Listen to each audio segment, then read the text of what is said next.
Alright, so if I were to starfire this mob right here, I'm going to see a couple icons show up.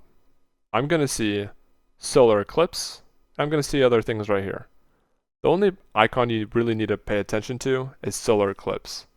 Now you don't want to look up here, but it's nice to bring it down into more of a central area of your screen. Not direct center, but kind of to the side. Now what this is doing is serving you as a player in PvP. This is called a queue. This is going to queue you into entering Eclipse, and also it's going to queue you to know that you can do damage. You can send star surges because you're in Eclipse. So as soon as it ends, it's going to queue me to enter Eclipse again. So every single time it ticks down and it ends, it queues me to enter Eclipse again. So this is how I'm going to set up my whole UI. Everything on my screen is going to cue me into making a play. Nothing on my screen is going to be there if it's not going to cue me into making a play. So basically, if I look at my add-ons, it will tell me exactly how to win a game. If you can decipher them just a little bit, you'll know exactly how to win a game because the add-ons will just do everything for you. So I've watched a lot of add-on guides, and I feel like some things are actually you really shouldn't be doing. So I'm going to start off with a couple add-ons you shouldn't be using. The weak auras, I don't think you should be using these.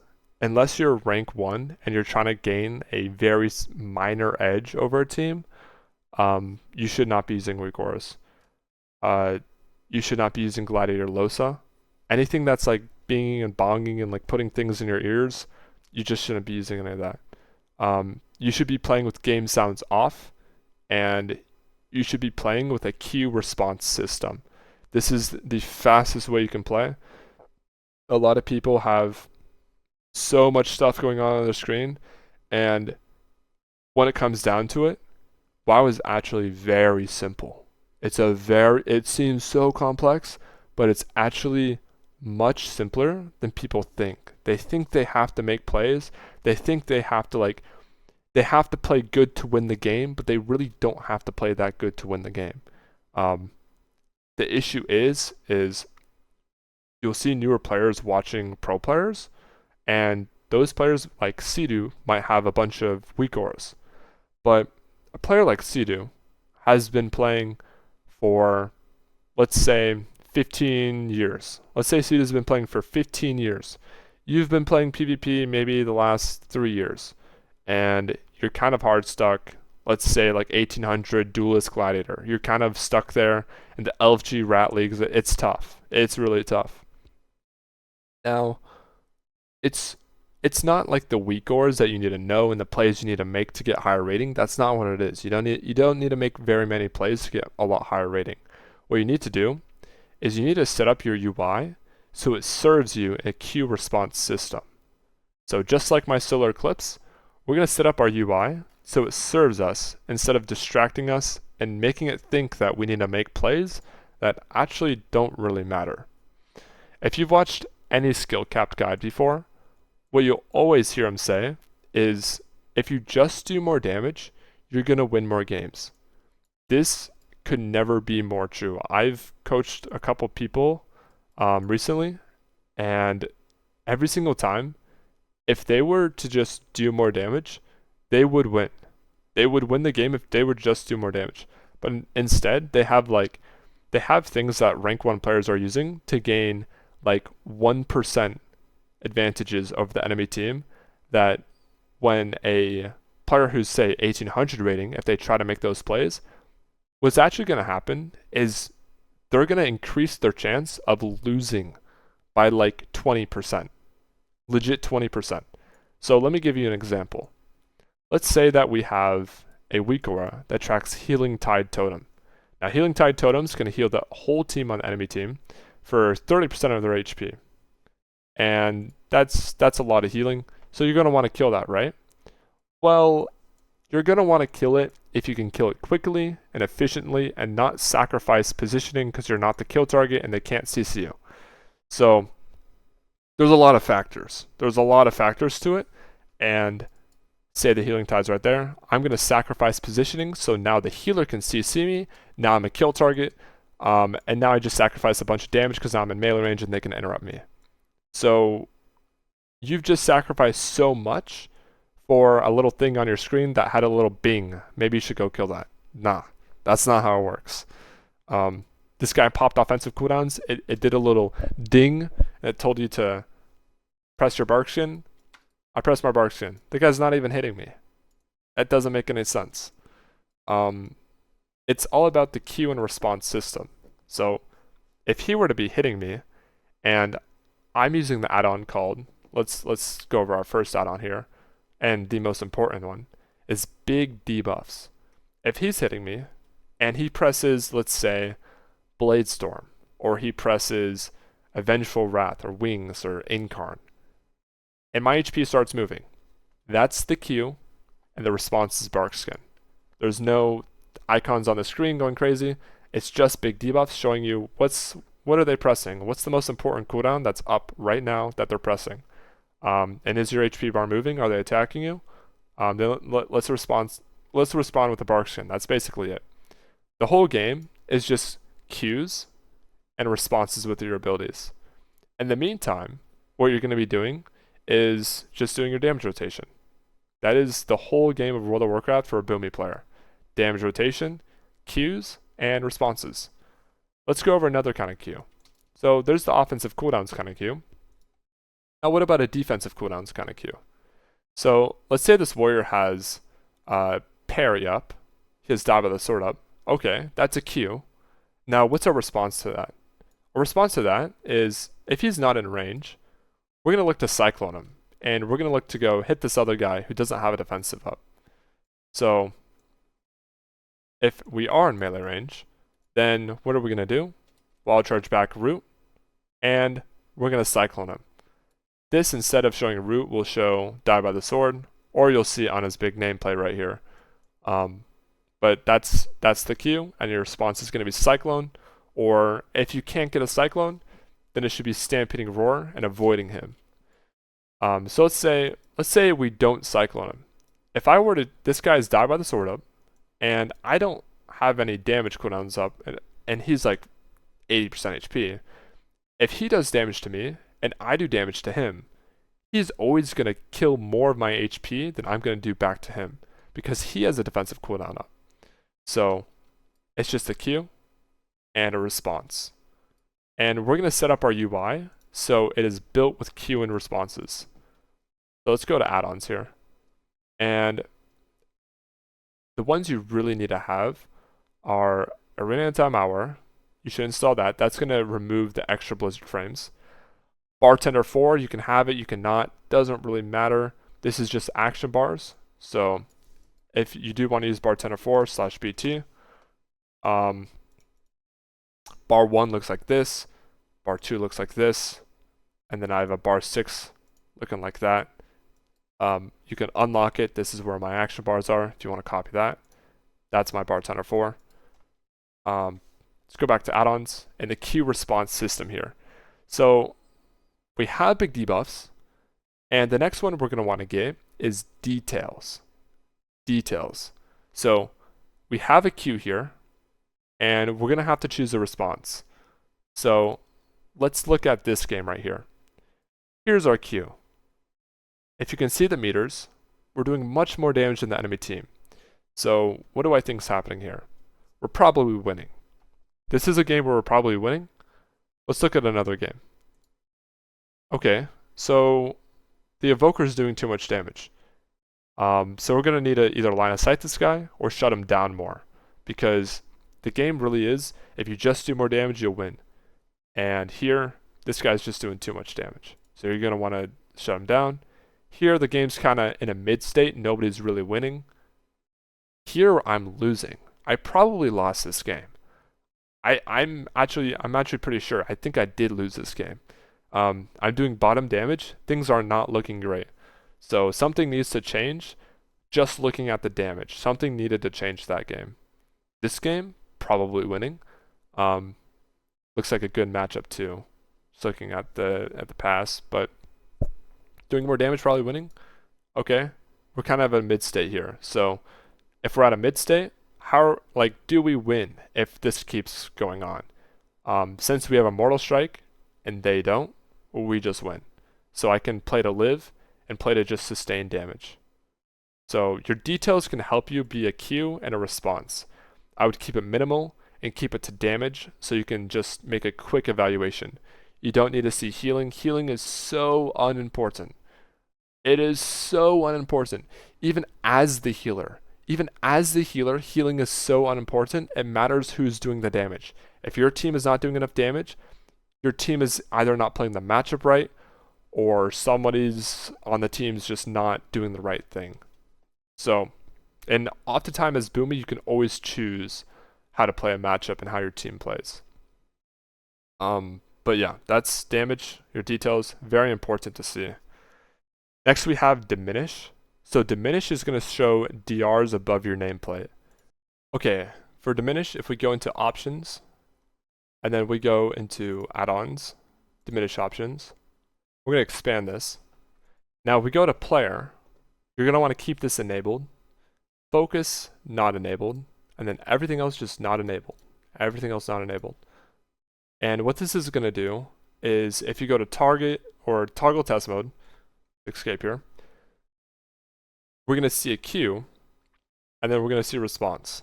So the most important thing to really see is your stun DR. So my stun DR is almost up, bear form. That's how your pre-bear is stun.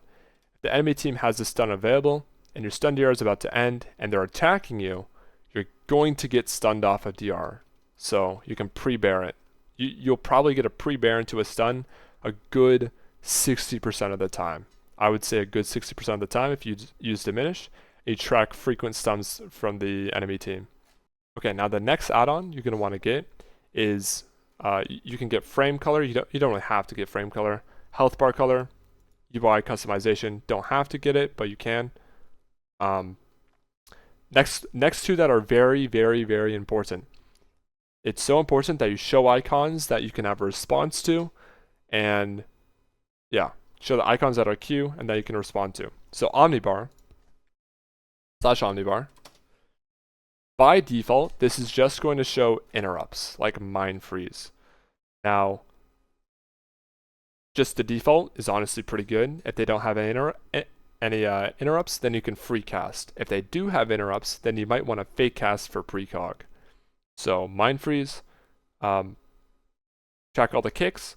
Now things you're going to track that aren't kicks will be Dark Sim and stuns. Dark Sim, stuns, and some short defensive cooldowns. So tracking stuns from the DH. Notice how we're not tracking bash. You never die in a bash. You never need to pre-bear a bash because it's so short and it doesn't do any damage. If you're ever going to die to a Druid, it's going to be in a maim or a rake stun.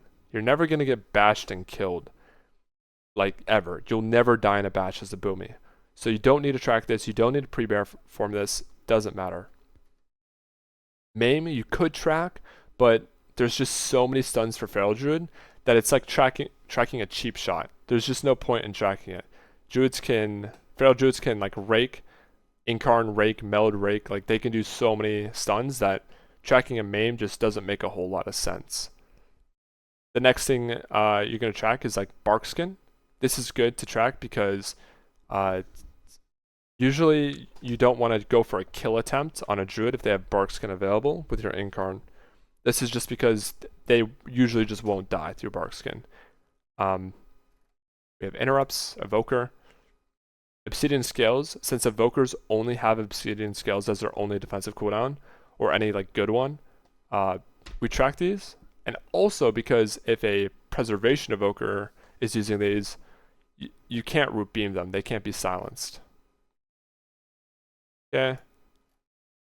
We have Intim Sun. You don't really need to track this. Not really that important. This is more if you're playing a healer. I would track this if you're playing like Resto Druid. Freezing Trap. This is a Q and a response.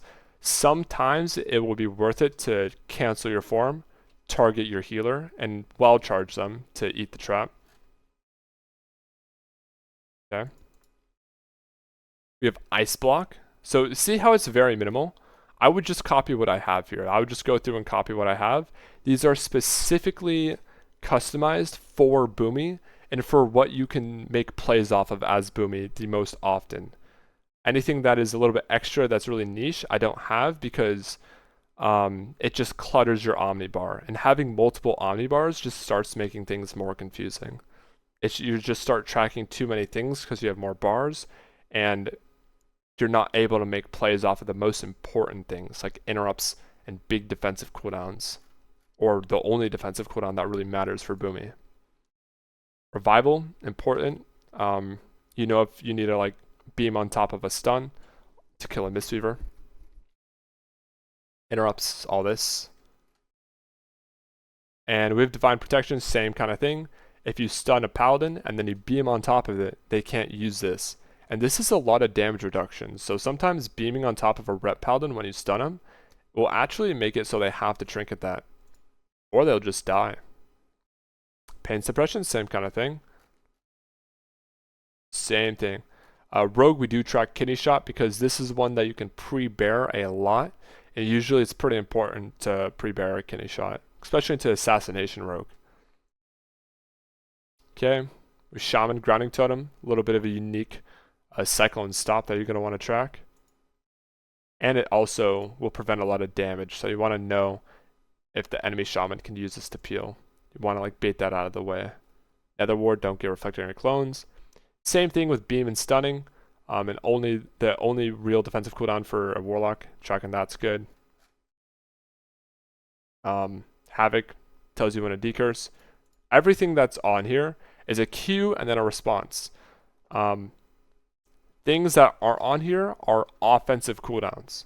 The reason we're not tracking offensive cooldowns is because there's no response to it. There's no response to it. If he attacks me, then sure, I'll press. But we don't need to track him. It doesn't really matter.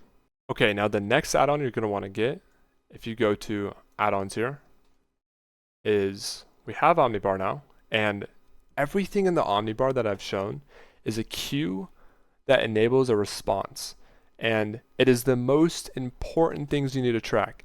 You could track every single ability on Omnibar, but it just wouldn't help you because if you track everything, you're really tracking nothing. And you can get to that point actually really quickly. Having more than like maybe like 6 icons show on your Omnibar is just too much. It's just really too much. And if any of those 6 are non-important, then it's hard to find. You have to search. Every time you don't have an important thing on your Omnibar, you have to run like a searching algorithm in your mind to find out what is actually important, while everything else is happening in the game, like DRs, your Diminish, your damage rotation. It's really hard if your Omnibar is just cluttered or has too much stuff that's unimportant to your class. So next we're going to go to OmniCD. Now, the way I set up OmniCD in my raid frames is actually really, really important. I see people mess this up so frequently. So let me show you guys how to set this up. Go to your options here, add-ons, and then OmniCD, open that. Oh, let's just do OmniCD. Okay, OmniCD. Okay, so go to Arena, and then position, and you can copy 3 columns, and you can copy my settings I have right here. Copy my icon size if you want to. And then we're going to really just go over to spells. Everything else is default. Go to spells, and we're going to go over some of the things we track. Now, we don't want to track any more than like 5 to 6 spells for formatting reasons, and because same thing with Omnibar is if you track more than like, I mean, in reality, if you wanted to play the absolute best, and this is what I should probably do, you should only track like 3 or 4 abilities from your teammates. If you track any more than that, it's really just not helpful. So here's the things you're going to want to track. You want to track things that are going to queue you and you can respond to. So let's go over some examples here. Let's look at Rogue. So Rogue has blind. So if I see his blind up, I'm going to be like, hey, I can't get to clone the healer like almost ever here in this matchup. Just go blind the healer for me. And I'm going to stay back and assume he's going to use his blind. So I'm not going to push for a cyclone because he has blind up. Kidney shot. I know when we have kidney shot up. We know when we can send damage and look for cross CC on the healer. Good to know. And then we also have defensive cooldowns. The most important ones. See how we don't have cheat death, evasion, feint, crimson vow? None of that. Offensive cooldowns. We have shadow dance, but really, I don't care about it. I don't care about it. Don't need to track anything. Don't track any offensive cooldowns. The only offensive cooldowns you're going to want to track are 2-minute cooldowns and above. So, like Incarn from a Boomy is pretty huge. It is pretty huge, and it only happens infrequently, like every 2 minutes. And in War Within, it's going to be 3 minutes. So if we look at Cloak of Shadows here, this is going to be their best defensive cooldown. Additionally, Vanish is going to be their best defensive cooldown. PvP Trinket, we're also tracking their medallion. So what this is going to do is we know when they're going to set up. We know when I don't need to go for a clone here. And we also know when they can save themselves, when I don't need a trinket to help peel them. So I can know exactly what my rogue is doing offensively and defensively, and I know the synergy he's going to have with my Boomy too, with tracking his blind. Everything else, it's really not important. You can track it, and you might think you'll have more awareness, but being able to make plays with a key response system of what icons actually show is much more important. So let's go over a couple of these here. Death Knight. We could track Blinding Sheet, could not. If you play with a Frost DK though, this is exactly when they're going to try to do a setup. So it's not bad to track this when it's on your team. Track their stuns so you don't like overlap. Check their main defensive cooldown being IBF or AMS. You can track either, but you can't track too much because they have a lot of stuff here. AMZ, you're going to want to know this for yourself if they have an AMZ to save you so you don't like run off. That's basically it. DH, we're tracking their stuns and their imprison. And their main defensive cooldown. We're not tracking blur. We're just tracking Nether Walk. If you're a healer, you might want to track blur. But as the Boomy, you want to know, because if you try to trinket to save, you want to know that they don't have Netherwalk. They don't have anything left. You want to know if they have darkness, so you can call for it if you're in comms on your team. It's really not that much. Tracking like their stun. You're tracking like very few of their CC and their saves, like Renewal, Barkskin. You could honestly not track Renewal. It doesn't really matter that much. Just knowing they have skin is the most important. Okay. Oppressing Roar, that's good to know. You can call that out. Time Dilation, that's like their big defensive cooldown. And you know if they can save themselves, if they have Emerald Communion, Scales, or Rewind. Don't need to track Shrouds, don't need to track any of this, doesn't matter. If you're playing with a Dev, Dragon Rage, yeah. We're just going to scroll to the rest of these if you want to copy them. We're just tracking things that we can make plays off of. You'll see so many people tracking so many things with a line that just jets out the side of their screen.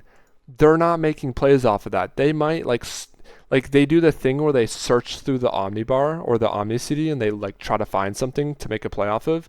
There shouldn't be any searching. It should only be like the things that are off cooldown should be things that could be made plays of. Everything else will be grayed out on cooldown. Okay, there we go. So now if we test this, you're going to see they're on the right side here. Now, why are they on the right side? When you play a game, you're going to have, you want to know like the Omni, you want to know your big debuff, so you don't want to have anything in the center of your screen. You want to be able to clearly see the big debuffs. So we're going to move these on the inside and have our actual raid frames are going to be right here on the left side.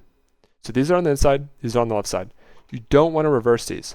I see so many videos with these reversed, but OmniCD, if you're in comms, in comms with your teammates, you're going to be looking at DRs, and then you're going to be looking from DRs to OmniCD. Don't reverse this. Don't put it over. Your HP bars don't matter. Your cooldowns matter. Say, let's give an example here. Say that this is your say this is your Boomy on your team. Say I'm your Boomy on your team, and say you're playing a Boomy 2 down here. If you see that I have let's say I have Trinket Skin available, I'm fine. I'm gonna live. If you see I have Beam available, you know we can make an aggressive play. You don't need to see the, like if you're looking center outwards, you don't need to see the HP first. You need to see the cooldown first, because the cooldown matters more than the HP.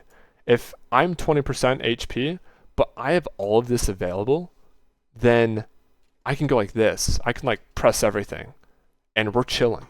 We're chilling, we're full HP, we're fine. HP bars don't matter nearly as much as the cooldowns able to recover the HP bars, or yeah, that's basically it. The cooldowns able to recover them, or the cooldowns that are closer to your sArena for making plays. One thing I want to say is always track your own cooldowns, like your trinket, because say you have your cooldowns, party 2 cooldowns, or party 1 cooldowns, party 2 cooldowns. You want to track your trinket, because say you get triple CC'd by an RMP, you'll know who to trinket. You'll look up here, who has a trinket left? Oh, I'm the only one with a trinket left. I'll trinket to save. But if your trinket's only down here and you're not tracking your stuff, then you're going to have to look down here, then look up here. If you just keep everybody's cooldowns up here, you're golden. All 3 players' cooldowns showing. So put it on the inside and the frames on the outside, because these cooldowns are much more important than your frames. They're probably the most important thing that they're not the most important thing, but they are just as important as Omnibar. Just as important. You know the state of the game. If you're looking at Omnibar and OmniCD, you know the state of the game and what needs to go, like what needs to happen next, or if you're losing, if you're winning. Combination between OmniCD, Omnibar, and your details. Okay, so OmniCD is good. OmniCD is so important. If you want to, like, say you're trying to get Gladiator, the way you get Gladiator is by using OmniCD in your sArena. So let me show you guys how to use sArena. You're going to be like, hey, this guy doesn't have a trinket. Oh, you have Beam available. Okay, root beam that guy. Hodge that guy, you know? Like, you can set stuff up with your team offensively and defensively, and it's going to be more centered towards your screen because you know the recovering potential of your team as well, or the survivability. HP bars matter much, much less. Seeing your HP bars is just going to make you panic when everybody's low HP, but if your healer has every defensive cooldown available, and same with your DPS, you're just going to stay at low HP for a while because, like, they're going to be pressed. Like, it's so much more confusing if they're on the outside because it's so much high value information that you're hiding. So let's go to sArena. So this is our frames here. When it comes to sArena, you don't want to have any icons in the center, any icons in here. I wouldn't do that. I think that just puts way too much information on here when it should be an Omnibar. I guess you could, but I think Omnibar is just, it highlights the target. Like, say this is a Demon Hunter, and say Fell Eruption is showing on my Omnibar, and so is Counterspell for my Mage. If I'm targeting the Demon Hunter, it will highlight the Fell Eruption. So your Omnibar will basically show you exactly what's up. So let's go over sArena. We have the Zaryu layout on. This is just the cleanest one. Go to Global Settings, and we have Diminishing Returns, Dynamic Icons on. Keep Dynamic Icons on. It's really important to use these because if you're learning to play the game, you're going to see frequent patterns. So one frequent pattern is your healer is going to CC the off target. So say you're killing this DPS, say this guy's the DPS, this guy's the enemy healer, and this guy's the off target DPS. So the off-target DPS means that you're killing this guy, and the secondary target is this guy. Is this guy. So you're gonna kill this guy, and your healer's gonna CC the off-target. So having dynamic icons will just kind of show that, like, say this guy keeps getting feared every time you do a setup on this guy, you kind of just get in the rhythm of understanding who the healer's job is, like who your healer is going to CC. Usually it's going to be the off target, usually not the healer. Okay, so there we go. That is sArena, and you can change the spacing. You can copy these. If you have a different monitor size, you'll probably have to change these a little bit, but yeah, that's sArena. So /sArena. Now, actually, let me open OmniCD. So, arena test. So, using OmniCD, you can go back and forth between telling like your teammates how to set up, and like you don't always have to set up. Like, you can really just do damage and win. But if you wanted to make the game-winning play, this is how you do it. You have triple trinket gone here, no trinkets available. If there's no trinkets available, you better start looking at OmniCD, because you can win the game the next setup if you have like Incarn available. Absolutely. So no trinkets, OmniCD. You see the CCs that matter, and you see the CCs that matter. You can lock it in and win the game. So that's sArena. Hide this. Okay. So queues and responses. We're only showing essential information. And it's not like I use a bunch more information when I'm playing. I have like some very minor things. Like, we'll go over the next add-on here. We'll go over TellMeWhen. So we have sArena 2, sArena updated 2 by Samers. And we have safe queue. This is nice to have. Rudar UI, this is my own add-on I made. And you can just check out one of my recent videos that shows you how to make your own UI add-on. It's actually really, really easy. Really easy. So things like hiding the minimap, the chat, that kind of stuff, you can check out that video for. And let's go to TellMeWhen. So you can use weak ores for this, but I strongly advise you don't use weak ores, because you will just start getting all the stuff that is not important. So /TellMeWhen. Okay, so we have a couple things here. Here's what's important: solar eclipse, lunar eclipse, and precog. Now to set these up, you're gonna right click. You can go to group. You can create a new global group or a new profile group, either one, and it's gonna give you a new bar. You can change the columns and the rows if you want, and you can also like change the size by using this little corner here, changing the size. Now you're going to go to icon, and you're going to right click one of the squares. Right click one of the empty squares. So I'm going to right click this empty one. Icon type, buff and debuff. What to track? Solar eclipse. Or let's just do eclipse. There we go, eclipse. Do solar, eclipse. And we use solar. And we're just going to show timer. Boom, done. Hit OK, and we're good. Now /TellMeWhen to hide it. And boom. Now I have 2 solar eclipses. You're going to do this for solar eclipse, for lunar eclipse, and then you can do one as well for precog. The Warrior Loon and the Forset, don't worry about that. Don't even track that. I'm telling you, unless you are 2700 rating, like current season, this season, unless you're 2700 rating or higher, don't track those. Don't track Moon Conform. You could make an inverted one to track your Mark of the Wild. That isn't terrible. I mean, you could track these too. It's not the worst. If you wanted to track when something's down instead of up, you can just revert these two. Just do it like this. Any present hidden, all present, and then put it all the way up. But that's TellMeWhen. Just track solar eclipse. You can track Mark of the Wild in Boomy form. You could. Doesn't really matter that much. But solar eclipse, lunar eclipse, and precog. Just do that all the way up to rank 1 rating. No, you don't need anything else. All the other extra icons are just going to make it confusing right now. So like I've played 30,000 arenas or more on Boomi, probably more than that. I can handle a little bit extra complexity. Most players, if any players, have that amount of games played. Some players probably do on Boomi, but most players won't have that many games played, so they won't be able to handle that. All the weak ores and stuff, even worse.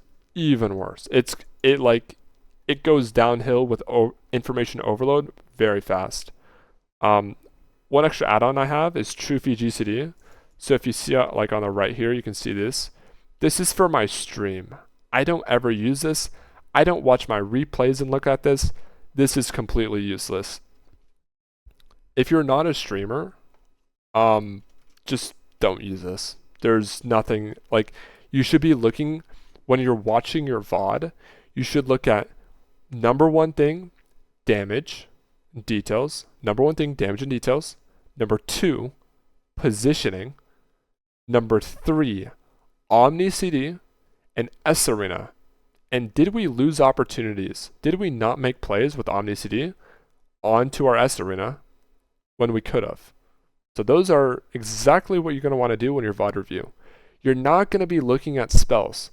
It's something that a lot of players like to watch me use because it might be like entertaining. And they feel like they learn from it. But I'm telling you, it's not actually what you should be learning from. It's damage rotation, your positioning, then OmniCD and sArena, and how you're interacting between OmniCD and sArena. So that's what you're gonna want to do.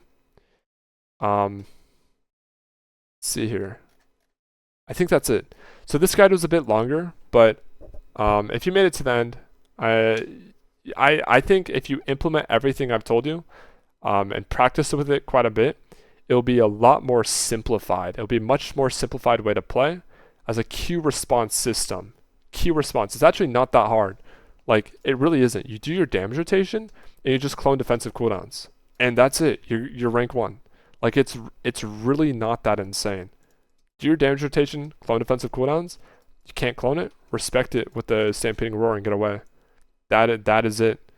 You'll have to perfect your damage rotation. You'll have to fake a kick sometimes. Those are some other things. You'll have to position a little bit better. Those are some other things. But those you really will learn the more games you play and the more variety of comps you play. But thank you guys for watching. I hope this was helpful. I hope this simplifies the game for you, because you can really get rank 1 with what I'm telling you. Like, I help a lot of people get rank 1 every season, and I feel like I have some credibility of not having the most crazy UI, and you just really don't need one, because it doesn't help you. It really doesn't help you. It makes the game harder, and it baits you into making bad plays that are irrelevant. Okay, that is it. That is my TED Talk. Goodbye now.